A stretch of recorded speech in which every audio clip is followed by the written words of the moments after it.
இப்போ நம்ம ரவுண்ட் ஸ்டோன்ல எப்படி பீட் போடுறதுன்னு பார்க்கலாம். எடுத்தோன்னே இப்படி ஸ்டார்ட் பண்ணணும். ரெண்டு பீடா போட்டுட்டு லாக் போடணும். ஸ்டோனை ஒட்டியே தான் லாக் போடணும்.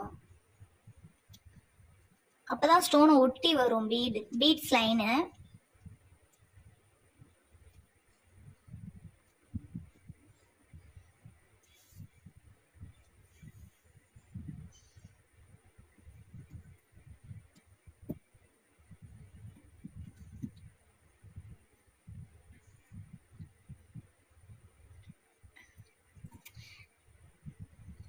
ரவுண்ட் ஸ்டோன்லயும் அப்படிதான். இந்த இடத்துல லாக் போடும்போது இதுக்குள்ள குத்தணும், வெளியே குத்தக்கூடாது. வெளியே குத்தி நம்ம நாட் போட்டோம் அப்படின்னா ஃபினிஷிங் வராது.